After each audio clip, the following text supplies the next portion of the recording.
ఐదుగురు ఒక రూమ్ లోకి వెళ్లారు. కొన్ని రోజులు రూమ్ లాక్ చేసి ఉంటుంది. రూమ్ నుంచి బయటికి వచ్చేటప్పటికి ఐదుగురు మారిపోయారు. ఈ ఎక్స్పెరిమెంట్ చేసే సైంటిస్ట్ ఎక్స్పెరిమెంట్ చేయకుండా ఉండాల్సింది అనుకున్నారు. అదే రష్యన్ స్లీప్ ఎక్స్పెరిమెంట్. ఇవాళ నేను మీకు గవర్నమెంట్ చేసిన దారుణమైన ఎక్స్పెరిమెంట్స్ లో ఒకటి రష్యన్ స్లీప్ ఎక్స్పెరిమెంట్ గురించి చెప్పబోతున్నాను. వీడియో మొదలు పెట్టే ముందు మీరు ఎప్పుడైనా రాత్రి మొత్తం అస్సలు నిద్ర లేకుండా ఉన్నారా? ఒకవేళ ఉంటే ఆ రోజు ఎంత టైర్డ్గా చిరాగ్గా ఉంటుంది అని మీకు తెలుసు. ఒకవేళ మీరు 30 రోజులు నిద్రపోకుండా ఉంటే ఎలా ఉంటుందో ఊహించుకోండి. రష్యన్ గవర్నమెంట్ మనిషి 30 రోజులు నిద్రపోకపోతే ఏం జరుగుతుంది అని తెలుసుకోవాలనుకున్నారు. ఇయర్ 1947. వరల్డ్ వార్ II అప్పుడే అయిపోయింది. ప్రపంచం మొత్తం యుద్ధం నుంచి కోలుకుంటుంది. కానీ రష్యా అలా కాదు. స్టాలిన్ గవర్నమెంట్ ఎవరికీ తెలియకుండా సీక్రెట్ గా ఎక్స్పెరిమెంట్స్ చేస్తున్నారు. సైంటిస్ట్ కి ఒక ఐడియా వచ్చింది. సైనికులని కొన్ని వారాలు నిద్రపోనివ్వకుండా ఉంచితే, వాళ్ళు నిద్ర లేకుండా రెస్ట్ తీసుకోకుండా ఉండగలిగితే యుద్ధం జరిగినప్పుడు వాళ్ళని ఆయుధంగా వాడుకోవచ్చు. నిద్రపోకుండా ఎప్పుడూ కాపలా కాస్తూ ఉంటారు అనుకున్నారు. నిద్ర రాకుండా కెమికల్ గ్యాస్ వాడదాం అన్నారు. ఎక్స్పెరిమెంట్ చేయడానికి మనుషులు కావాలి. ఐదుగురు రాజకీయ ఖైదీలని ఎంచుకొని సీక్రెట్ రూమ్ కి తీసుకువెళ్లి వాళ్లతో డీల్ మాట్లాడుకున్నారు. మీరు ఒక రూమ్ లో 30 రోజులు ఉండాలి, అప్పుడు మిమ్మల్ని వదిలేస్తాము అని డీల్. ఐదుగురు రూమ్ వైపు చూశారు. మంచాలు, 30 రోజులకి సరిపోయే ఆహారం, నీళ్లు, బోరు కొడితే చదువుకోవడానికి పుస్తకాలు, బాత్రూమ్ అన్నీ ఉన్నాయి. వాళ్ళు డీల్ కి ఒప్పుకున్నారు. వాళ్ళు ఊహించనిది జరగబోతుంది అని వాళ్ళకి అప్పుడు తెలియదు. వాళ్ళు ఉండబోయేది మామూలు రూమ్ లో కాదు. Room sound proof. లోపలి మాటలు బయటికి వినిపించవు. బయటి నుంచి సైంటిస్ట్ చూడడానికి రూమ్ లో కిటికీ ఉంటుంది. రూమ్ లోపల చాలా మైక్స్ ఉంటాయి. లోపల వాళ్ళు ఏం మాట్లాడుకుంటున్నారో సైంటిస్ట్ వింటారు. ఎక్స్పెరిమెంట్ మొదలవుతుంది. లోపల ఉన్న వాళ్ళు నిద్రపోకుండా గ్యాస్ రిలీజ్ చేస్తారు. మొదటి 5 రోజులు బానే ఉంటుంది. అందరూ ఒకళ్ళతో ఒకళ్ళు మాట్లాడుకుంటారు, బుక్స్ చదువుతారు, ఫుడ్ తింటారు. సైంటిస్ట్ అంతా చూస్తూ నోట్ చేసుకుంటూ ఉంటారు. 6వ రోజు లోపల వాళ్ళు ఎవ్వరికీ చెప్పని సీక్రెట్స్, బాధపడే మెమరీస్ గురించి మాట్లాడుకోవడం మొదలు పెడతారు. ఒక అతను మంచం రూమ్ చివరికి లాక్కొని గోడ వైపు తిరిగి కూర్చొని ఉంటాడు. ఎవరితో మాట్లాడడు. 9వ రోజు ఐదుగురు ఒకళ్ళతో ఒకళ్ళు అస్సలు మాట్లాడుకోరు. ఎక్స్పెరిమెంట్స్ లో భాగమే అని సైంటిస్ట్ పట్టించుకోలేదు. 10వ రోజు ఐదుగురిలో ఒక అతను సబ్జెక్ట్ 3 అనుకుందాం. సబ్జెక్ట్ 3 పుస్తకాల్లో పేజీలు చింపుతూ ఉంటాడు. కొన్ని గంటలు చిన్నగా ఒకదాని తర్వాత ఒకటి పేజెస్ చింపుతూ ఉంటాడు. కొంతసేపటి తర్వాత చింపిన కాగితాలు తీసుకొని డ్రైన్ లో పెడతాడు. కొన్ని పేజెస్ గోడల మీద పెట్టి ఒత్తుతూ ఉంటాడు. స్పీకర్ నుంచి సైంటిస్ట్ ఏం చేస్తున్నావు అంటే అతను చాలా సేపటికి సమాధానం ఇవ్వడు. తరువాత చాలా చిన్నగా దానిని లోపలికి రానివ్వకుండా చూస్తున్నాను అంటాడు. 11వ రోజు సబ్జెక్ట్ 4 సడన్ గా రూమ్ మధ్యలోకి వెళ్లి గట్టిగా అరుస్తాడు. 3 గంటలు అలానే గట్టిగా ఆగకుండా అరుస్తూ ఉంటాడు. 3 గంటల తరువాత అరవడం ఆపేసి సైలెంట్ గా బెడ్ మీద కూర్చొని ఏమీ జరగనట్టు బుక్ చదువుతాడు. ఇంకా విచిత్రమైన విషయం ఏంటంటే మిగిలిన 4 రియాక్ట్ అవ్వరు. అతనిని ఏమైంది అని అడగరు. అతనిని ఆపడానికి ట్రై చేయలేదు. 12వ రోజు సబ్జెక్ట్ 3 సబ్జెక్ట్ 4 బెడ్ దగ్గరికి వెళ్లి అతని చెవులో ఏదో చెప్తాడు. మైక్ లో అతను మాట్లాడేది వినిపించదు. సబ్జెక్ట్ 4 40 నిమిషాలు సబ్జెక్ట్ 3కి చిన్నగా ఏదో చెప్తాడు.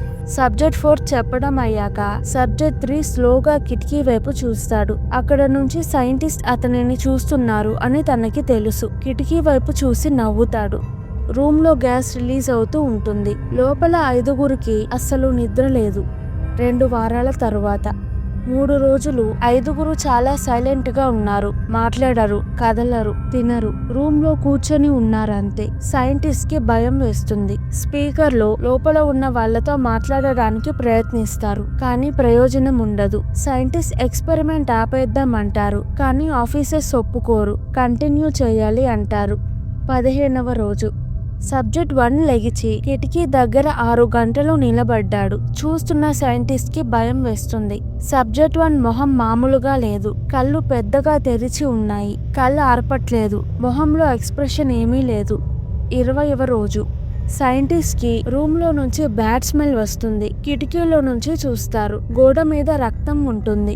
రక్తం పడినట్టు కాదు, చేతితో పూసినట్టు ఉంటుంది. 5 మంది బ్రతికే ఉన్నారు. వాళ్ళని వాళ్ళే హాని చేసుకుంటున్నారు. చేతి వేళ్ల గోర్లు పీక్కుంటున్నారు. వాళ్ళకి నొప్పి లేనట్టు ప్రవర్తిస్తున్నారు. అరవట్లేదు, సైలెంట్ గా ఉన్నారు. ఒక అతను మూలలో కూర్చొని ఉంటాడు. అతను ఏదో తింటున్నాడు.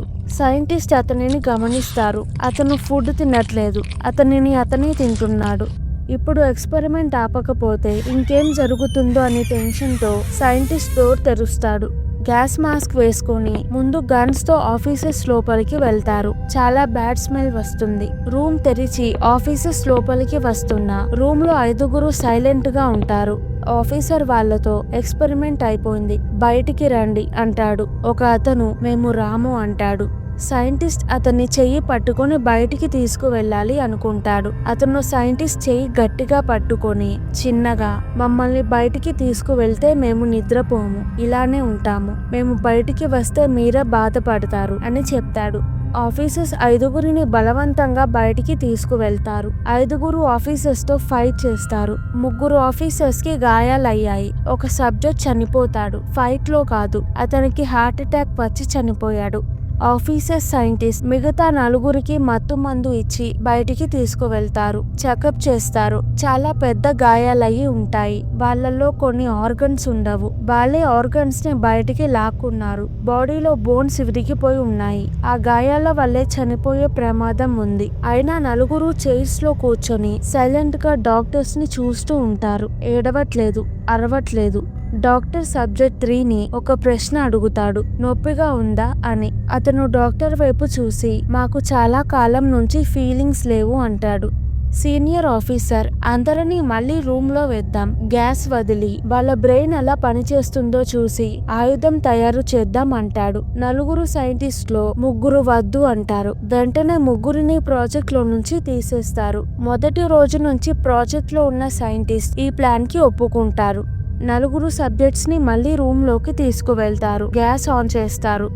3 రోజుల తరువాత సైంటిస్ట్ డాక్యుమెంట్ లో ఇలా రాశాడు, వాళ్ళు అసలు నిద్రపోవట్లేదు, ఇంకా నిద్రపోరనిపిస్తుంది. గ్యాస్ వాళ్ళని మెలకువ ఉంచడంతో పాటు వాళ్ళ బాడీలో మార్పులు తెచ్చింది. ఎక్స్పెరిమెంట్ కంటిన్యూ అవ్వకూడదు, వాళ్ళని ఇప్పుడు ఆపలేము. నేను 72 అవర్స్ నుంచి చూస్తున్నాను, వాళ్ళు ఆగట్లేదు. వాళ్ళు మాట్లాడేది నేను వినలేకపోతున్నాను. రూమ్ లో మైక్స్ ఆపేస్తున్నాను అని రాశాడు.